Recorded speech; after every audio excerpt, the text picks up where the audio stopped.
Vendredi 30 janvier, 16 heures, heure de New York. L'argent s'effondre de 31% en une seule séance. La pire journée depuis 1980. L'or perd 900 dollars en 48 heures, passant de 5600 à 4700 dollars l'once. Ce n'est pas une correction. Ce n'est pas une prise de bénéfice. C'est un bain de sang calculé. Et le plus troublant dans cette histoire, ce n'est pas la chute elle-même, c'est ce qui l'a provoqué. Deux bourses, sur deux continents, séparées par 14 fuseaux horaires, ont agi le même jour, dans la même direction, avec le même objectif. Le CME à Chicago et la bourse de Shanghai. L'Amérique et la Chine ne sont d'accord sur rien. Guerre commerciale, sanctions, confrontation technologique. Mais sur les marges de l'argent, soudainement, elles bougent, en parfaite synchronisation. Cela ne devrait pas arriver, sauf si les deux ont peur de la même chose. Bienvenue sur cette chaîne. Ici, je décortique ce qui se passe réellement sur les marchés, pendant que tout le monde regarde ailleurs. Si vous êtes nouveau, abonnez-vous maintenant, parce que ce type d'analyse, vous ne le trouverez nulle part ailleurs. Et si cette vidéo vous apporte quelque chose, un pouce en l'air aide l'algorithme à la montrer à ceux qui en ont besoin. Maintenant, laissez-moi vous montrer ce qui s'est réellement passé. Voici le point que je ne peux pas expliquer complètement dans cette vidéo. Il y a un facteur qui déterminera si cette chute est temporaire ou si elle marque le début de quelque chose de bien plus grave. Je l'ai documenté dans la recherche financière. Lien dans la description. Mais laissez-moi d'abord vous montrer les données brutes de ce crack. L'arme utilisée s'appelle une hausse de marge. Quand vous tradez des contrats à terme, vous déposez une garantie, en général autour de 6% pour l'or, 11% pour l'argent. Si la bourse décide de relever ses exigences du jour au lendemain, vous devez trouver plus de liquidité, pas la semaine prochaine, pas quand votre virement arrive, immédiatement. Si vous n'avez pas le cash disponible, votre position est liquidée automatiquement, au prix du marché à cet instant. Et quand tout le monde est liquidé au même moment, le prix à cet instant est catastrophique. Une hausse de marge, c'est gérable, 2, 3, la plupart des traders survivent. Mais le CME n'a pas fait 2 ou 3 hausses. Depuis fin septembre, le CME a relevé les marges sur l'argent plus d'une demi-douzaine de fois. Décembre, une première hausse le 12, puis une autre le 30, puis le 13 janvier, un changement de système entier. Le CME est passé à des marges calculées en pourcentage, 9,9% pour l'argent. Cela signifie que quand le prix monte, votre marge monte automatiquement, un piège qui se resserre tout seul. Plus l'argent grimpe, plus vous avez besoin de cash, même si vous ne faites rien. Et après le massacre de vendredi, lundi matin, encore une hausse, l'argent passe à 15% de marge, l'or à 8%. Pour mettre cela en perspective, en 2024, il y a eu 2 hausses de marge sur toute l'année, en 2023, 3. Là, nous en sommes à plus de 8 en quelques semaines, cela ne s'est jamais produit dans l'histoire moderne du COMEX. Chaque hausse déclenche des ventes forcées. Les ventes forcées font baisser le prix. La baisse du prix déclenche des appels de marge chez d'autres traders qui n'étaient même pas concernés par la hausse initiale. Plus de ventes forcées, plus de baisse. Une spirale mortelle par construction. C'est exactement ce que vous regardez en ce moment. Stop. Je dois être honnête avec vous. Ce que je viens de vous montrer, les hausses de marge coordonnées et la mécanique de liquidation, c'est ce que je peux montrer dans une vidéo YouTube. Mais il y a 3 analyses que je ne montrerai pas ici. Premièrement, les données exactes du COMEX sur les 90 derniers jours, semaine par semaine, coffre par coffre, avec l'identification des institutions qui retirent le métal. Deuxièmement, quelles banques centrales accumulent de l'argent physique en ce moment, et les volumes exacts de leurs achats. Troisièmement, le calendrier critique des livraisons de mars et le point de rupture précis des inventaires. Si vous ne regardez que cette vidéo, vous avez la surface. La recherche financière montre la profondeur complète. Plus le Venezuela, le dollar, les banques centrales. Un accès, toutes les analyses, pour toujours. Lien dans la description. Mais maintenant, laissez-moi vous montrer l'écart de prix qui révèle toute la supercherie. Ouvrez 2 pages en même temps pendant que vous regardez cette vidéo.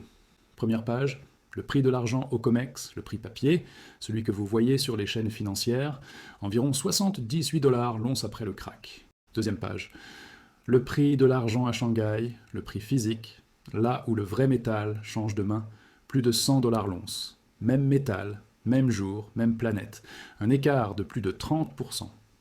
Si l'argent valait vraiment 78 dollars, pourquoi des acheteurs chinois sophistiqués, des industriels qui ont besoin de ce métal pour leur production, paieraient-ils 30% de plus? Ils ne le feraient pas, sauf s'ils savent quelque chose. Ils savent que le prix papier est artificiel et que la vraie valeur de l'argent se rapproche de ce qu'ils paient à Shanghai.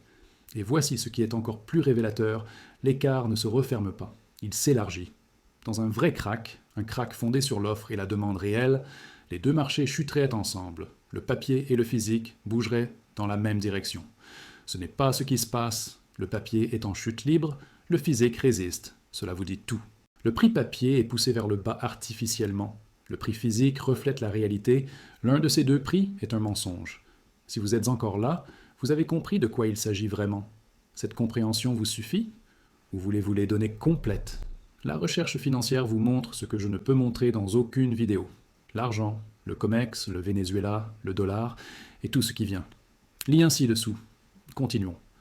Maintenant, laissez-moi vous expliquer pourquoi Shanghai et Chicago ont agi au même moment. 356 contre 1, c'est le ratio papier contre physique sur le COMEX pour l'argent. Pour chaque once de vrai métal dans les coffres, 356 onces existent sur papier. Ce système fonctionne tant que tout le monde accepte un règlement en cash, mais quand les gens exigent la livraison physique, les mathématiques explosent. Et les gens exigent la livraison physique. Durant la 3e semaine de janvier, 33 millions d'onces d'argent ont quitté les coffres du COMEX. Pas échangés, physiquement retirés, chargés sur des camions, partis. 26% de tout ce qu'ils avaient en stock livrable, en une seule semaine. Il y a 4 ans, les coffres du COMEX débordaient. Les inventaires ont chuté de 70% depuis 2020. Et cela s'accélère. Qui prend cet argent? Pas les investisseurs particuliers. Déplacer 33 millions d'onces nécessite des camions, de la sécurité, des entrepôts. C'est de l'argent institutionnel, des industriels, des fonds souverains. Ils vident les coffres avant mars. Et voici pourquoi mars est critique. Les contrats à terme de mars représentent des centaines de millions d'onces de livraison promises, mais les coffres n'en contiennent qu'une fraction. La date limite est le 27 mars, premier jour de notification.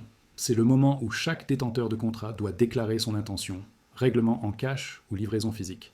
Si seulement un quart des détenteurs de contrat exigent la livraison, les coffres sont vides, pas tendus, pas stressés, vides.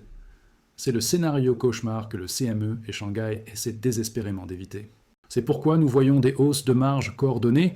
Ils doivent éliminer les positions longues avant que les demandes de livraison n'exposent la fragilité de tout le système. Et ça fonctionne. Les positions longues sont en train d'être détruites. Mais voici une autre preuve que ce crack est fabriqué. Et celle-ci est encore plus troublante. Les taux de location de l'argent sont montés à 8%, 20 fois supérieurs à la normale.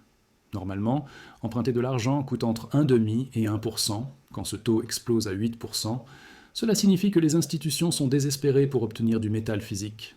On ne paie pas 8% pour emprunter quelque chose dont le prix va baisser, on paye 8% parce qu'on en a besoin maintenant, et qu'on ne le trouve nulle part.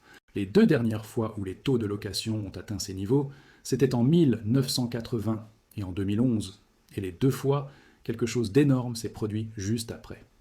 Maintenant, regardons ce qui a déclenché la chute de vendredi. Jeudi soir, tard dans la nuit, une information a fuité. Donald Trump s'allait nommer Kevin Warsh comme prochain président de la Réserve fédérale. L'annonce officielle est arrivée vendredi matin. Warsh est considéré comme un faucon monétaire, favorable à des taux d'intérêt élevés et à un resserrement du bilan de la Fed. Les marchés ont interprété cela comme une menace directe pour les métaux précieux. Un dollar plus fort, des taux plus élevés, moins de raisons de détenir de l'or et de l'argent. Mais voici ce que personne n'explique. La chute avait commencé avant l'annonce officielle. Les algorithmes ont déclenché des ventes massives sur la simple fuite de l'information, jeudi soir. Et les algorithmes ne font pas marche arrière quand la réalité se nuance, ils vendent et ils continuent de vendre. Ajoutez à cela les 8 hausses de marge du CME, la fuite sur Warsh et les liquidations en cascade. Une tempête parfaite, mais une tempête qui n'a rien de naturel. La question est, qui en profite? Les grandes banques détiennent des positions vendeuses massives sur l'argent. Chaque dollar de baisse leur rapporte des centaines de millions.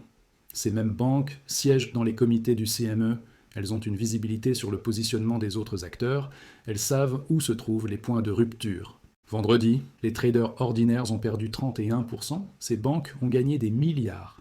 Je ne parle pas de crime, la vente à découvert est illégale. Siéger dans un comité de bourse est légal. Je pointe simplement le fait que les entités qui profitent le plus de ce crack sont les mêmes qui ont le plus d'influence sur les décisions de la bourse.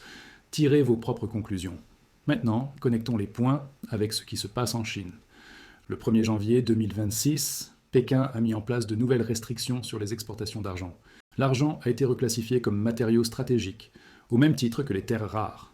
Désormais, seules les grandes entreprises approuvées par l'État peuvent exporter de l'argent, et uniquement après avoir obtenu une licence gouvernementale. Pour être éligible, une entreprise doit produire au minimum 80 tonnes d'argent par an. Ce seuil exclut des centaines de petits et moyens exportateurs qui fournissaient le marché mondial depuis des années. 44 entreprises ont été autorisées pour 2026 et 2027. 44. Pour un pays qui contrôle entre 60 et 70% du raffinage mondial d'argent.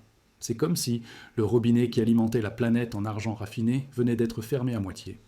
L'Occident doit maintenant trouver un autre fournisseur. Il n'y en a pas. Et ce n'est pas simplement une question commerciale, c'est un mouvement géopolitique. La Chine fait exactement ce qu'elle a fait avec les terres rares, prendre le contrôle stratégique d'une ressource critique pour forcer les autres nations à négocier en position de faiblesse. Et pendant que l'Occident discute, les industriels chinois sécurisent leur approvisionnement. C'est pour cela que Shanghai paie 100 $ l'once quand New York affiche 78. Maintenant, regardons les fondamentaux qui rendent ce crack encore plus absurde. L'argent est en déficit structurel depuis 5 années consécutives. L'énergie solaire en a besoin. Les véhicules électriques en ont besoin. Les puces pour l'intelligence artificielle en ont besoin. Chaque smartphone en a besoin. La demande explose. L'offre minière est plate. Le déficit cumulé depuis 2021 atteint environ 820 millions d'onces, selon le Silver Institute, presque une année entière de production mondiale consommée en surplus. En 2025, la demande mondiale s'élevait à environ 1,1 milliard d'onces. La production totale, recyclage inclus, atteignait à peine 1 milliard, un déficit de près de 100 millions d'onces, le 5e consécutif. Et la production ne peut pas répondre rapidement, parce que 70% de l'argent est extrait comme sous-produit d'autres métaux, cuivre, zinc, plomb. Même si le prix de l'argent double, les mineurs ne peuvent pas augmenter la production facilement, parce que leurs opérations dépendent de l'économie des métaux de base, pas de l'argent. Développer une nouvelle mine prend 8 à 12 ans. Le recyclage contribue environ 180 millions d'onces par an, mais ce chiffre stagne depuis des années. Il n'existe aucune solution rapide au déficit structurel de l'argent. Et ensuite, la Chine a verrouillé la porte. Restrictions à l'export. 1er janvier 2026, un déficit qui existait déjà est devenu une crise ouverte. Alors, que se passe-t-il maintenant et que faut-il surveiller? Personne ne peut vous dire exactement où sera le plancher des prix. Quiconque prétend le contraire vous ment. Je ne vais pas vous donner des objectifs de prix parce que, dans un crack comme celui-ci, les niveaux de support censés tenir se brisent comme du verre. Mais je peux vous dire quels indicateurs surveiller, pas des niveaux de prix, quelque chose de bien plus important. Premier indicateur, la prime de Shanghai, c'est le thermomètre de vérité. L'écart entre ce que le papier prétend que l'argent vaut et ce que les acheteurs physiques paient réellement. Si cet écart s'élargit au-delà de 40%, le marché papier perd toute crédibilité. S'il se réduit parce que le physique baisse, la thèse de manipulation est peut-être fausse, mais s'il se réduit parce que le papier monte pour rejoindre le physique, c'est là que vous savez que le jeu est en train de changer. Deuxième indicateur, les niveaux d'inventaire du COMEX. Chaque vendredi, les données sont publiées. La semaine dernière, 33 millions d'onces sont parties. Si cette semaine, 20 ou 30 millions de plus quittent les coffres, les réserves seront quasiment vides avant mars. Qui prend ce métal? Où va-t-il? Pourquoi des institutions payent-elles pour des camions et de la sécurité afin de déplacer de l'argent physique alors que le prix s'effondre? Elles savent quelque chose. Troisième indicateur, les taux de location, actuellement entre 8 et 10%.